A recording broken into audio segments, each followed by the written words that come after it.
শাস্তি হোক। Supreme court বিচার চায়, অপরাধীর ক্ষমা নয়। সুপ্রিম কোর্ট বিচার চায়, অপরাধীর ক্ষমা নয়। সুপ্রিম কোর্ট বিচার চায়, অপরাধীর ক্ষমা নয়। সুপ্রিম কোর্ট বিচার চায়, অপরাধীর ক্ষমা নয়।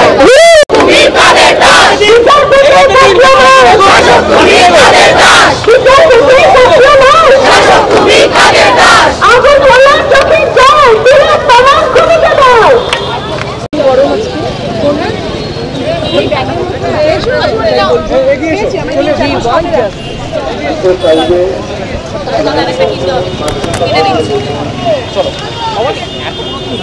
বিচারের দাবিতে আপনারা পথেও নেমেছেন, কি বলবেন? মানে এই বিচারের জন্য এতগুলো দিন অপেক্ষা করতে হচ্ছে এই ঘটনার পর? বিচারের জন্য এতগুলো দিন অপেক্ষা করতে হয়, সঠিক বিচার পেতে গেলে আরও আমাদের অপেক্ষা করতে হবে, আরও ধৈর্য ধরতে হবে, আরও পরীক্ষা করে দিতে হবে, এটাই হয়তো নিয়ম।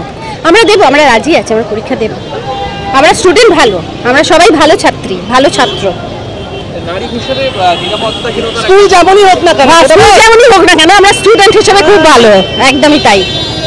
সিবিআই এর উপর সিবিআই তদন্ত করছে, সুপ্রিম কোর্টে রয়েছে। হ্যাঁ, আস্থা রাখছেন বিচার ব্যবস্থার উপরে? আস্থা রাখছি, ভরসা রাখছি, ভগবানকে যেহেতু বিশ্বাস করি সেহেতু ভরসা রাখি।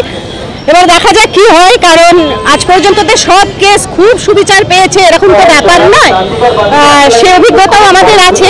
কিন্তু আমরা আশাবাদী, আমরা আজকে যে এত মানুষ, এইটা তো একদম উল্টো ঘটনা, এত মানুষ রাস্তায় বেরিয়েছে, তারা প্রতিবাদ করছে, এর একটা রেজাল্ট নিশ্চয়ই হবে, আমরা একটা ভালো ছবি নিশ্চয়ই দেখব।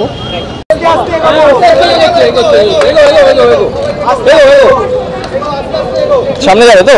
জানি জানি জানি, এটাই করবে।